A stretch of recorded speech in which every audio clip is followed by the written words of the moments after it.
നമസ്കാരം. പൂനെയിൽ Ernst and young കമ്പനിയിൽ ചാർട്ടേഡ് അക്കൗണ്ടന്റായി ജോലിയിലിരിക്കെ മലയാളി യുവതിയായ അന്ന സെബാസ്റ്റ്യന്റെ കടുത്ത സമ്മർദ്ദത്തെ തുടർന്ന് മരിച്ച സംഭവത്തിൽ അന്വേഷണം നടത്തുന്ന തൊഴിൽ മന്ത്രാലയത്തിലെ ഉദ്യോഗസ്ഥർ പൂനെയിലെ EY ഓഫീസിൽ നേരിട്ടെത്തി വിവരങ്ങൾ ശേഖരിച്ചു.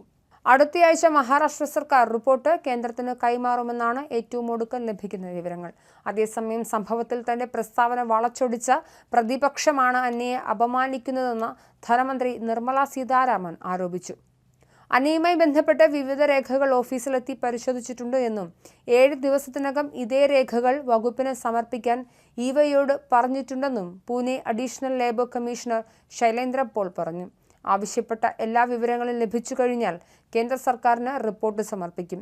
അതിനുശേഷം അവർ തുടർ നടപടി സ്വീകരിക്കുമെന്നും പോൾ പറഞ്ഞു. അന്നയുടെ മരണത്തിൽ സ്വമേധയാ കേസെടുത്ത ദേശീയ മനുഷ്യാവകാശ കമ്മീഷൻ 4 ആഴ്ചയ്ക്കുള്ളിൽ റിപ്പോർട്ട് നൽകണമെന്ന കേന്ദ്ര തൊഴിൽ മന്ത്രാലയത്തിന് നിർദ്ദേശം നൽകിയിരുന്നു. എന്ത് നടപടിയെടുത്തെന്ന് അറിയിക്കണമെന്നും നിർദ്ദേശം നൽകിയിരുന്നു.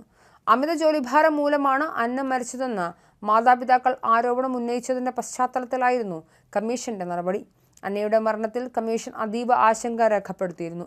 ആഗോള അക്കൗണ്ടിംഗ് ഉപദേശക സ്ഥാപനമായ ഏണസ്റ്റ് ആൻഡ് യങ്ങിൽ ജോലിക്ക് കയറി 4 മാസത്തിനകം മലയാളി യുവതി മരിച്ച സംഭവത്തിൽ കമ്പനിയുടെ ജോലി സംസ്കാരം സംബന്ധിച്ച വാർത്തകളൊക്കെ വിവാദം ശക്തമായിരുന്നു. കമ്പനിയിലെ ചാർട്ടേഡ് അക്കൗണ്ടന്റായ കൊച്ചി കങ്ങറപ്പടി സ്വദേശിനി അന്ന സെബാസ്റ്റ്യനാണ് ഹൃദയസ്തംഭനം മൂലം പൂനെയിലെ താമസ സ്ഥലത്ത് മരിച്ചത്.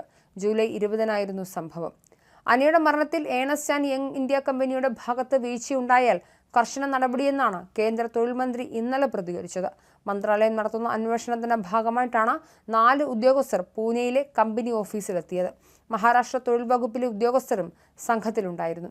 കമ്പനിയിലെ ഉന്നത ഉദ്യോഗസ്ഥരിൽ നിന്നും വിവരങ്ങൾ ഇതിനോടകം ശേഖരിച്ചിട്ടുണ്ട്. എന്നാൽ ഈ കമ്പനിയിലെ ജീവനക്കാരുടെ മൊഴി എടുത്തോ എന്നത് വ്യക്തതയില്ല. പൂനെയിൽ പ്രവർത്തിക്കാനുള്ള കമ്പനിയുടെ ലൈസൻസിനെ കുറിച്ചുള്ള വിവരങ്ങൾ, ജീവനക്കാർക്കായുള്ള ക്ഷേമ പദ്ധതികളുടെ വിശദാംശം, അന്നയുടെ കമ്പനിയുടെ രേഖകൾ എന്നിവ ശേഖരിച്ചെന്നാണ് ആദ്യഘട്ട വിവരങ്ങൾ. വിദ്യാഭ്യാസ സ്ഥാപനങ്ങളിൽ ധ്യാനമുറികൾ വേണം, തൊഴിൽ സമ്മർദ്ദം നേരിടാൻ കുടുംബങ്ങളും സ്ഥാപനങ്ങളും യുവാക്കളെ പരിശീലിപ്പിക്കണം തുടങ്ങിയ കേന്ദ്ര ധനമന്ത്രിയുടെ നിർദ്ദേശങ്ങൾ നേരത്തെ വലിയ വിവാദങ്ങൾ സൃഷ്ടിച്ചിരുന്നു.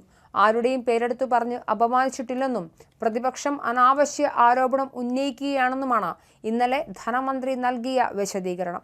മകളുടെ മരണം സംബന്ധിച്ച് അന്നയുടെ മാതാവ് അനിത അഗസ്റ്റിൻ കമ്പനിയുടെ ഇന്ത്യൻ മേധാവി രാജീവ് മേമനിക്ക് അയച്ച കത്ത് പുറത്തു വന്നതോടെയാണ് ഇത് സംബന്ധിച്ച് സോഷ്യൽ മീഡിയയിലടക്കം ചർച്ച സജീവമായത്. അതേസമയം അന്നയുടെ മരണം സംബന്ധിച്ചും സുരക്ഷിതമല്ലാത്തതും ചൂഷണം ചെയ്യപ്പെടുന്നതുമായ തൊഴിൽ സാഹചര്യങ്ങളെക്കുറിച്ച് അന്വേഷിക്കുമെന്ന് കേന്ദ്ര തൊഴിൽ സഹമന്ത്രി ശോഭ കരന്തലജെ അറിയിച്ചിരുന്നു.